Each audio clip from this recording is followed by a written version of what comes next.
it's Bex, Planner UK on Instagram. I hope you are all doing really well. Today I wanted to join in with the journal tag by MelyyRose, and let's jump in.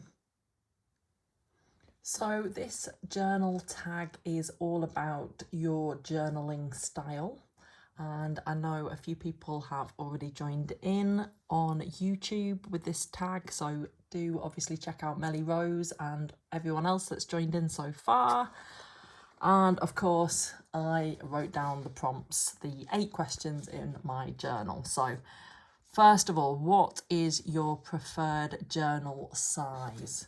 So I really do like A5 size. I would say that's the most common size that I use for most of my journals. I do, however, really like the look of A6, like smaller size journals, and I'm kind of using one at the moment as like a bullet journal, but I would actually like to use A6 size maybe for some actual journaling. So I might try that out. I'm just a bit worried that the pages will be a bit small, and obviously that will probably mean that I fill them up quite quickly.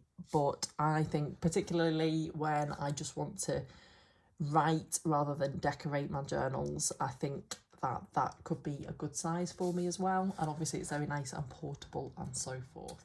With that in mind, these are a few gorgeous journals that I've got, which are smaller sizes, which I'm really desperate to use. So I can imagine that I will be trying out smaller sizes very soon. This one is like passport size, so that is quite tiny. This one is just stunning, isn't it? And that is around maybe just a bit bigger than A6, I think.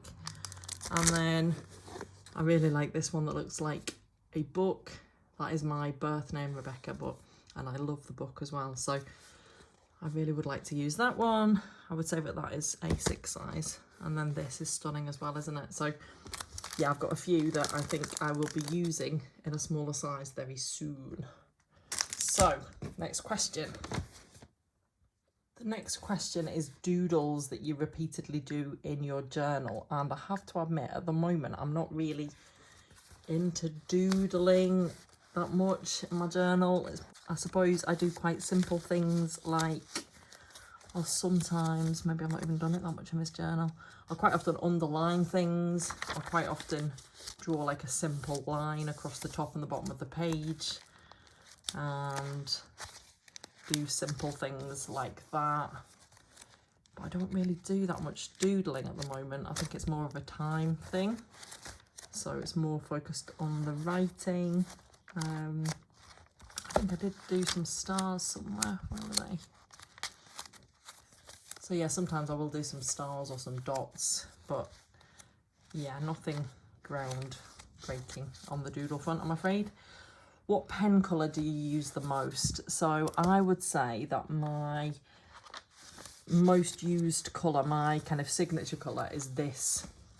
It's a Diamine fountain pen ink. It is called Magenta Flash, and I would say it's like my signature ink in terms of it's always inked in one of my pens, and I love it. It's like this bright colour.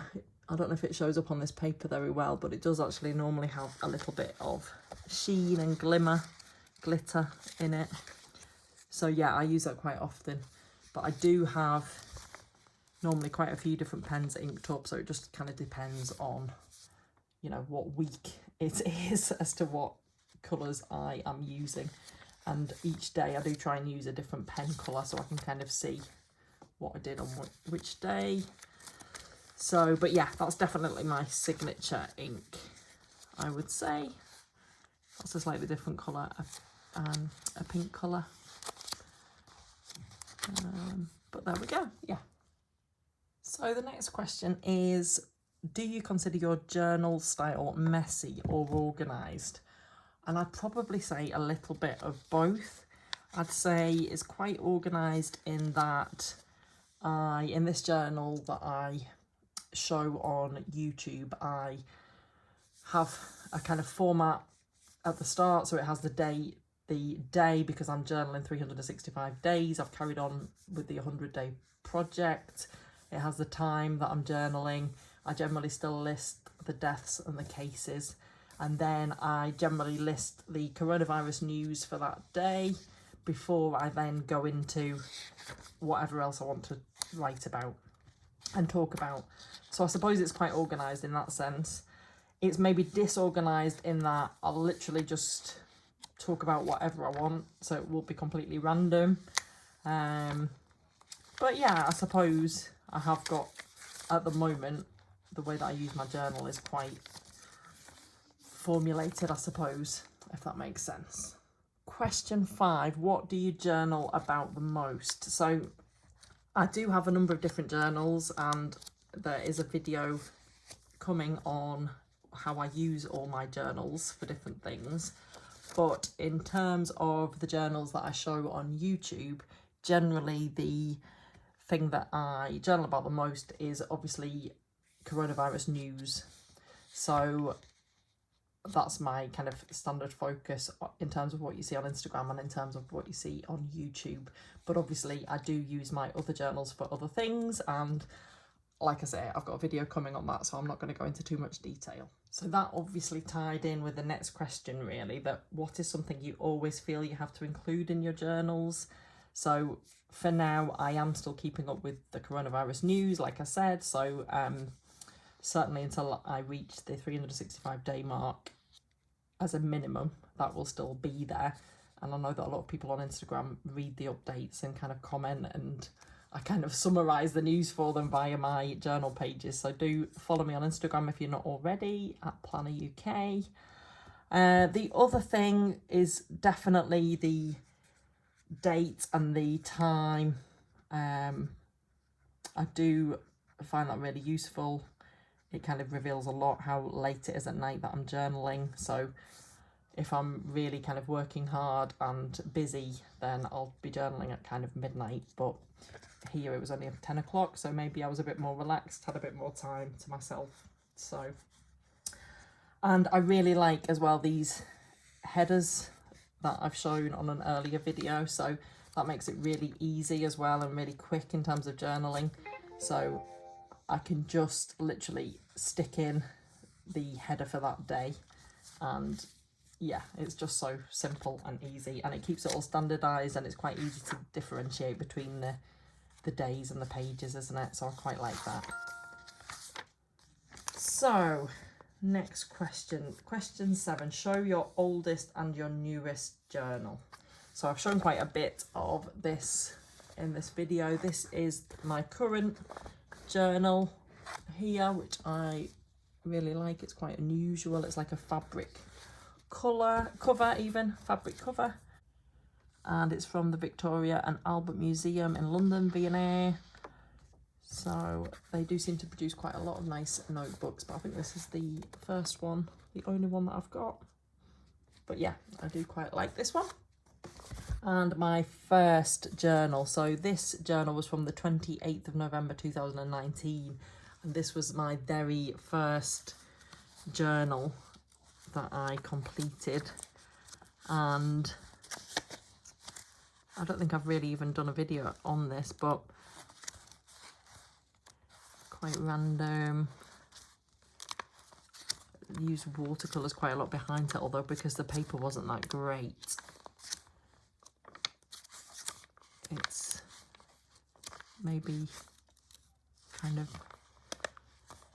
not as clear as it would be on Hobonichi paper, let's say. But yeah, it's quite fun, isn't it? So that was my very first journal, and I filled that up and moved on to, I suppose, what I would consider my first proper journal, which was this one, which I think I started in the 5th of January 2020. So yeah, as you can see, I really enjoyed the decorating, and my style is always constantly changing between every single journal that I do. Even within the journals that I do, my style just constantly changes to what I need from my journals, I suppose. So I don't know, it's constantly evolving and will continue to do so. I think it for me, it's the writing that's the most important, but I do really enjoy having a little bit of creativity. So using colour or occasionally using things like watercolours and sticking things in, using stickers and washi tape and just making it look a little bit prettier. I find that quite therapeutic. But yeah, the main thing for me is always the actual writing. So that is what remains the most important. And I suppose the one constant is that I always want to use fountain pens and fountain pen inks. So it's a little bit frustrating when I use journals that are not as good quality paper. The journals from Paper Chase aren't very good with fountain pens, and you know, there's a lot of journals out there that, or notebooks out there that maybe aren't as good with fountain pens, and that does frustrate me a little bit on those occasions. But at the same time, I like experimenting with different brands and finding out which brands are best with fountain pens. So again, that's probably the topic of another video, isn't it? So thank you everyone for watching today though. That's all of the questions from MelyyRose. Thanks to MelyyRose for setting up this journal tag. I really enjoyed thinking about it and filming it, and I will look forward to viewing other videos of people joining in with the journal tag. Please do let me know in the comments below if you are joining in and the link to your video so that I can go and check it out and watch it and make sure that I'm following you. And thank you everyone for watching. Happy planning, happy journaling. Take care. Bye bye.